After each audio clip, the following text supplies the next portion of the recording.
اعوذ باللہ من الشیطان الرجیم بسم اللہ الرحمن الرحیم الحمد للہ رب العالمین والصلاة والسلام علی اشرف الانبیاء والمرسلین وعلی اہل بیتہ الطیبین الطاہرین المعصومین المظلومین اما بعد فقد قال اللہ تعالی فی محکم کتاب انا للہ و انا الیہ راجعون۔ یوم عاشور وہ دن ہے کہ جب 1400 سال پہلے فرزند رسول کا خون بہایا گیا کربلا کے میدان میں۔ یہ وہ دن ہے کہ جس دن کی خبر خاتم الانبیاء دے چکے تھے۔ اس دن کے آنے سے پہلے شب عاشور وہ شب تھی کہ جب فرزند رسول نے اپنے اصحاب کو جمع کیا، اپنے اہل خاندان کو جمع کیا اور آپ نے خیمے کا چراغ بجھا کر کہا میں تم پر سے اپنی بیعت اٹھاتا ہوں۔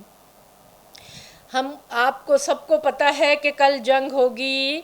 حملہ تو 9 کی رات ہی کو کر دیا گیا تھا، ایک دفعہ نہیں کئی دفعہ حملہ کرنے کی کوشش کی گئی تھی، جس پہ مولا نے جناب عباس کو بھیجا تھا عمر سعد کے پاس، اور آپ نے کہا تھا کہ کل جنگ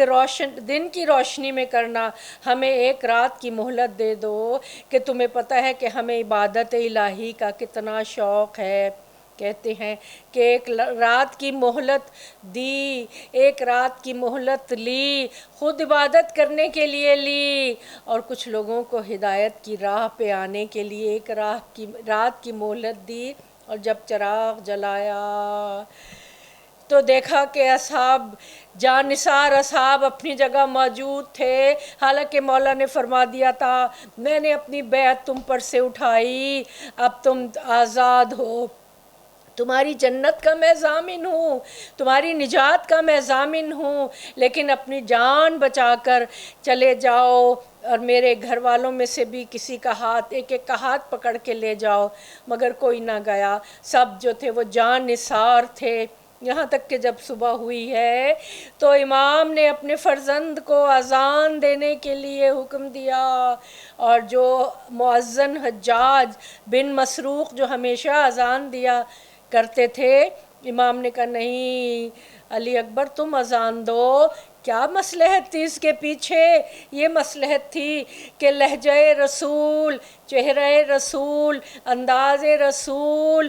لوگوں کو جب پتہ چلے گا، دشمنوں کی فوج میں کوئی تو پہچاننے والا ہوگا، کوئی تو جاننے والا ہوگا، لیکن وہ ملعون اپنی بدقسمتی پر خود ہی مہر لگا چکے تھے۔ بعد نماز فجر جو سب سے پہلے عمر سعد نے تیر پھینکا ہے خیام حسینی کی طرف اور کہا کہ تم گواہ رہنا کہ سب سے پہلا تیر میں نے خیام حسینی کی طرف پھینکا ہے۔ جنگ کا باقاعدہ آغاز کیا۔ آئے وہ صبح جب صبح بے ردائی زینب آیا ہوئی، ہمراہ شب سپاہ کواکب رواں ہوئی، وہاں طبل جنگ بجنے لگا یا اذاں ہوئی، مشغول حق کی یاد میں سب ارجمند تھے، قد قامت الصلاۃ کے نعرے بلند تھے، تعقیب فرض صبح بھی پڑھ رہے تھے شاہ، کہ تیر آئے رن سے کئی سوئے خیمہ گاہ، سرور نے مڑ کے کی رخ عباس پر نگاہ، غازی نے عرض کی کہ بڑھی آتی ہے سپاہ، لازم ہے جنگ خیمے کی ڈیوڑی سے دور ہو، روکے انہیں غلام جو حکم حضور ہو، خیمے میں جا کے شاہ بدلنے لگے لباس، ہتھیار جب سجے تو ہوئی بیویوں کو یاد، زینب کا رنگ زرد تھا بانو تھی بے حواس، دامن ابا کا پکڑے سکینہ کھڑی تھی پاس، پھیلا کے ہاتھ کہتی تھی گودی میں آئیں گے، بابا سدھاریے گا تو ہم روٹھ جائیں گے، ہتھیار کیوں سجائے ہیں باندھی ہے کیوں کمر، کیا بابا جان یہاں سے کہیں اور ہے سفر، اچھا چلو کہ یہاں تو ڈری ہوں میں رات بھر، آوازیں گری آئی ہے جنگل سے تا سحر، اماں ذرا نہ سوئی نہ ہم شب کو سوئے ہیں، اصغر بھی چونک چونک کے جھولے میں روئے ہیں۔ عاشور کا دن وہ دن تھا کہ جس دن ذبح عظیم کی قربانی دنیا کے سامنے آئی، حملہ اولیٰ میں امام کے بہت سے ساتھی 40 سے 50 ساتھی شہید ہو گئے، اس کے بعد امام کے جانثاروں نے میدان جنگ کا رخ کیا، سب نے اپنی جان امام پر قربان کی، امام کے مقصد پر قربان کی، تعلیمات اسلامی کے تحفظ پر قربان کی۔ اس کے بعد جب جوانان بنی ہاشم کی باری آئی، جب بہادری کے جوہر دکھائے، عباس شہید ہوئے، علی اکبر شہید ہوئے، قاسم شہید ہوئے، آن و محمد شہید ہوئے، جناب عقیل کے بیٹے شہید ہوئے، جناب عباس کے بھائی شہید ہوئے، یہاں تک کہ ننھا سا 6 مہینے کا علی اکبر بھی تیرے سے پہلو سے شہید ہو گیا، امام اکیلے رہ گئے، ہائے تنہائی حسین، آخری وقت میں میدان میں، مگر مومنات آخری وقت تک امام ان کی ہدایت کا سامان کرتے رہے، آخری وقت تک خطبات دیتے رہے، اپنا تعارف کراتے رہے اور ان لوگوں کو معرفت کی دعوت دیتے رہے، یہاں تک کہ آخری وقت بھی امام نے خطبہ ارشاد فرمایا کہ تمہیں معلوم ہے میں کون ہوں، میں تمہارے نبی کا نواسا ہوں، میں علی کا فرزند ہوں، میں فاطمہ کا بیٹا ہوں، تم میرے خون سے اپنے ہاتھ کیوں رنگنا چاہتے ہو، تم اپنی دنیا اور آخرت برباد کرنا چاہتے ہو، تمہارا انجام بہت برا ہوگا۔ امام نے انہی کی بھلائی کے لیے ان کو نصیحت کی، یہاں تک کہ کہتے ہیں کہ امام نے قرآن بھی ان کے سامنے رکھا، مصحف قرآن ان کے سامنے رکھا اور فرمایا کہ میرے اور تمہارے درمیان یہ قرآن فیصلہ کرے گا اور تم دیکھنا تمہارا کیا انجام ہونے والا ہے۔ امام نے ان کو انجام سے بھی ڈرایا، امام نے ان کو اپنی معرفت بھی کرائی، مگر وہ ملعون کسی صورت باز نہیں آئے، بار بار یہ نعرہ بلند کرتے تھے یا تو آپ یزید کی بیعت کر لیں ورنہ ہم آپ کو قتل کر دیں گے، اور ہمیں حکم ہے کہ آپ کو پیاسا ہی ذبح کریں، ہمیں حکم ہے کہ ہم آپ کا سر حاکم کی خدمت میں پیش کریں۔ آخری رخصت میرے امام کی بہت دردناک ہے۔ علی اصغر کو جب دفنا چکے، آخری رخصت کے لیے خیمے میں تشریف لائے، اپنی بہن سے اپنا سامان طلب کیا، اے بہن وہ میرا پرانا لباس لے آؤ جو خاص طور سے لے کر آئے تھے، اور اس کو بھی جگہ جگہ سے تار کر دیا اور وہ لباس زیب تن کیا، بیویوں سے ارشاد فرمایا تم 2 رویا قطاریں بنا کر کھڑی ہو جاؤ تاکہ میں تم سے الوداع کر سکوں، بیویوں سے الوداع کیا، علیکہ منی سلام یا رباب، علیکہ منی سلام یا ام کلثوم، علیکہ منی سلام ام لیلا، علیکہ منی سلام ام فروا، علیکہ منی سلام یا زینب۔ بی بی زینب کو قافلہ سالار مقرر کیا اور اپنے کہا میرے بعد تم ان تمام یتیموں کی دیکھ بھال کرنا۔ آخری رخصت کے لیے امام اپنے فرزند کے خیمے میں آئے، جناب سجاد کہتے ہیں اس وقت میں نے اپنے بابا کے چہرے کی طرف دیکھا تو امام کا چہرہ خون سے بھرا ہوا تھا۔ مولا نے پوچھا کہ بابا آپ کی یہ حالت جناب عباس کہاں ہے؟ بھیا علی اکبر کہاں ہے؟ کہا بیٹا مردوں میں سوائے میرے اور تمہارے کوئی زندہ نہیں۔ یہاں تک کہ جناب سید الساجدین نے ارادہ جہاد کیا، امام نے روکا کہ تم سے نسل امامت چلے گی، امام نے روکا، تمہاری ذمہ داری دوسری ہے، میرے بعد تم پر بلائیں ٹوٹیں گی، تمہیں قید کیا جائے گا، کوچہ و بازار میں پھرایا جائے گا، بیٹا صبر کرنا، جس مقصد کے لیے ہم یہاں آئے ہیں اب آئندہ یہ مقصد تمہارے حوالے ہے۔ اسرار امامت تعلیم فرمائے، اپنے بیٹے کو سینے سے لگایا اور اس کے بعد میدان کی طرف تشریف لے گئے۔ کہتے ہیں کہ وہ 57 سال کا وہ بوڑھا کہ جس کے سامنے اس کا جوان بھائی شہید ہوا، جس کے سامنے اس کے جوان بیٹا شہید ہوا، جوان بھتیجے بھانجے شہید ہوئے، آثار شہید ہوئے، انصار شہید ہوئے، احباب شہید ہوئے، اور جو خود بھی زخمی تھا، چہرے پر خون علی اصغر ملا ہوا تھا، اس کی جنگ، اس کی شجاعت روز عاشورہ لوگوں نے دیکھی، حیرت زدہ تھے کہ اور اس بات کا مظاہرہ تھا کہ میں شجاعت رسول کا ورثے دار ہوں، رسول کی شجاعت دیکھنی ہے تو آؤ میری شجاعت دیکھو، آؤ میری جنگ دیکھو، تم نے نہ دیکھی جنگ پدر اے پدر کی جان، جناب علی اکبر سے مخاطب ہو کر کہہ رہے ہیں، اپنے انصاروں سے مخاطب ہو کر کہہ رہے ہیں، اٹھو اور میری جنگ دیکھو، عباس اٹھو اور میری جنگ دیکھو۔ لوگوں کو یقین نہیں آتا تھا، 3 دن کا بھوکا پیاسا وہ شخص جو اپنے عزیزوں کی لاشیں اٹھا کر وقت آخر تک، وقت عصر تک تھک چکا تھا، عظیم الشان جنگ کی، یہاں تک کہ علمان الحفیظ کی آوازیں بلند ہونے لگیں اور کوفے کی دیواروں سے فوجیں ٹکرانے لگیں۔ کہتے ہیں کہ جنگ کرتے کرتے امام فرات تک بھی پہنچے تھے، لیکن امام کو انہوں نے روکا اور کہا کہ ہم تمہیں پیاسا ہی شہید کرنا چاہتے ہیں۔ امام کا گھوڑا بھی پیاسا رہا، یہاں تک کہ وہ مکاریاں انہوں نے اس وقت اختیار کی کہ خیام کی طرف گھوڑوں کا رخ کر دیا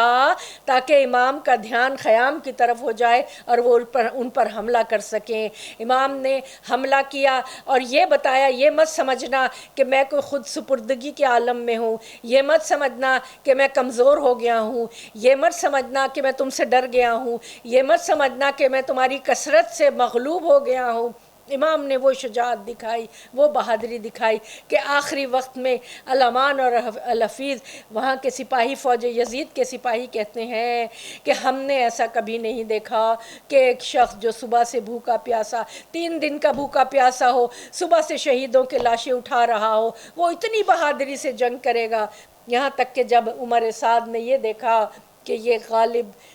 یہ کسی طرح مغلوب ہونے والے نہیں ہیں، تو جنگ کے آداب کے خلاف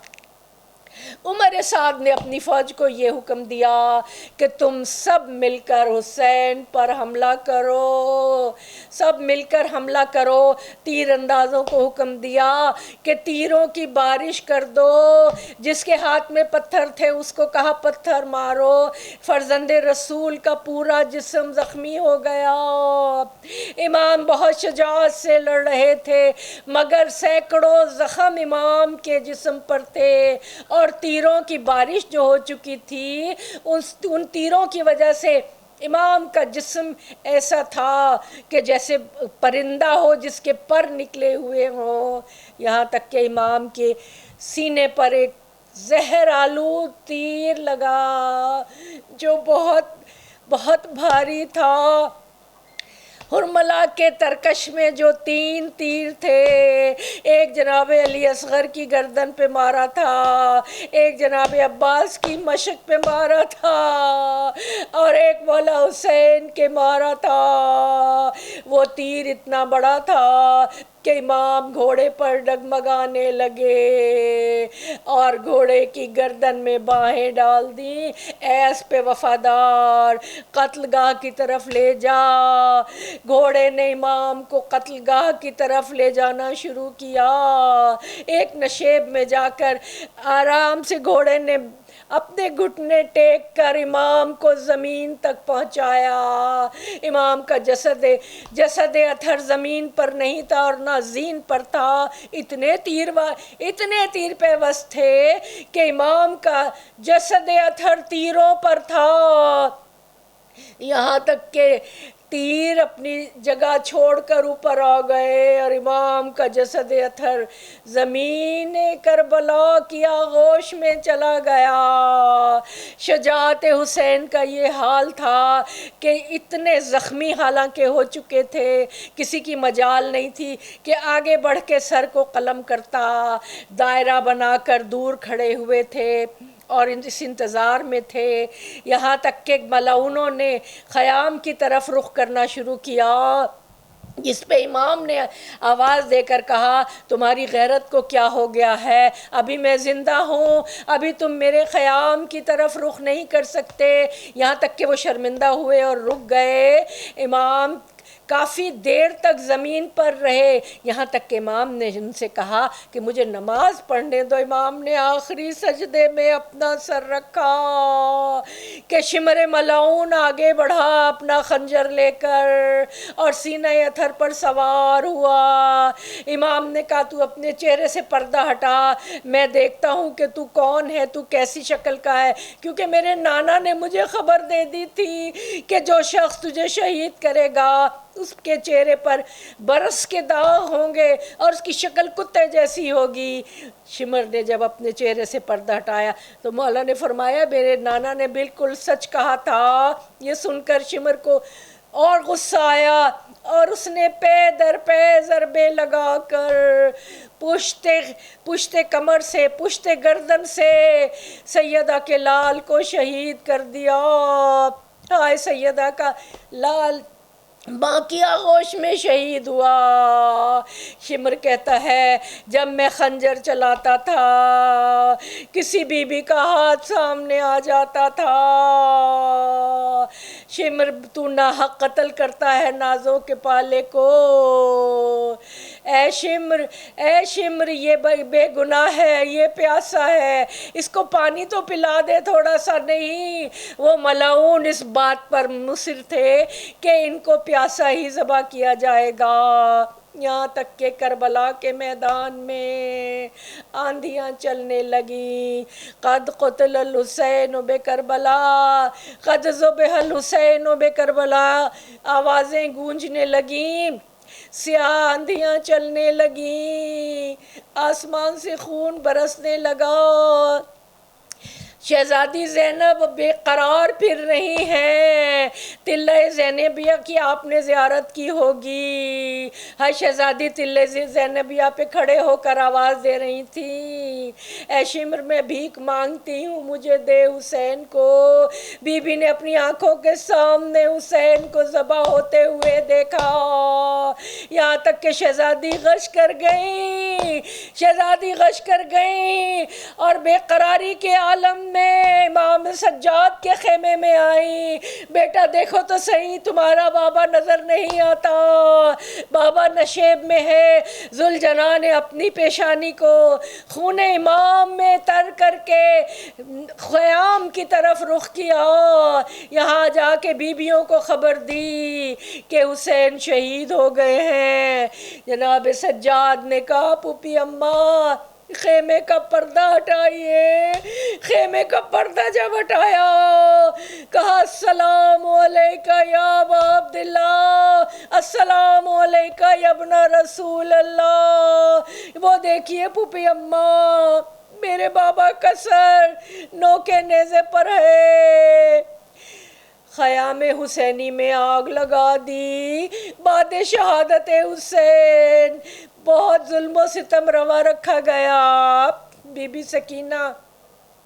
جو اپنے بابا کے سینے پر سوتی تھیں، ان کو یاد آ رہا تھا کہ جب بابا آخری رخصت کے لیے آئے تھے تو بی بی لپٹ گئی تھیں، ذوالجناح کے قدموں سے لپٹ گئی تھیں. اسی ذوالجناح نے آ کے خون کی خبر سنائی. امام نے اپنے سینے پر بی بی کو سلایا تھا، امام نے اپنے سینے پر بی بی کو لٹایا تھا، اور پھر امام تشریف لائے تھے. یہی بی بی سکینہ جو امام کے سینے پر سونے والی تھیں. شام غریبہ میں جب شہزادی زینب نے بچوں کو گننا شروع کیا تو بچوں میں کمی پائی. شہزادی خیموں کی آگ سے بچنے کے لیے امام کے پاس گئیں. بیٹا تم امام وقت ہو، تم ہمیں بتاؤ کہ ہم جل کر مر جائیں یا اپنی جان بچائے. امام نے فرمایا پھوپھی اماں جان کا بچانا واجب ہے، آپ نکل آئے. حمید ابن مسلم کہتا ہے کہ بعد شہادت حسین گھوڑوں کی نالہ بندی کی گئی، گھوڑوں کے سموں میں نئے نال لگائے گئے، اور وہ گھوڑے جو بہت وزنی تھے انہوں نے لاش حسین کو پامال کرنا شروع کیا. سب لوگ اٹھا لے گئے لاش شہداء کے، بس ایک تن شبیر تھا پامالی کی زد پر. ہائے زینب، ہائے سید سجاد، ہائے بیبیاں، یتیموں اور بیواؤں کا کاروان زمین پر بیٹھا تھا. بی بی زینب نے جب بچوں کو دیکھا، سکینہ نظر نہیں آتی، جنگل میں آوازیں دیتی پھر رہی ہیں. بی بی سکینہ تم کدھر ہو؟ یہاں تک کہ ایک لاش بے سر سے آواز آئی، زینب آہستہ بولو، سکینہ میرے سینے پہ سو رہی ہے. سکینہ سینے پہ نہیں سو رہی تھی، سکینہ پیروں کو پکڑ کے سو رہی تھی اور اس کو وہ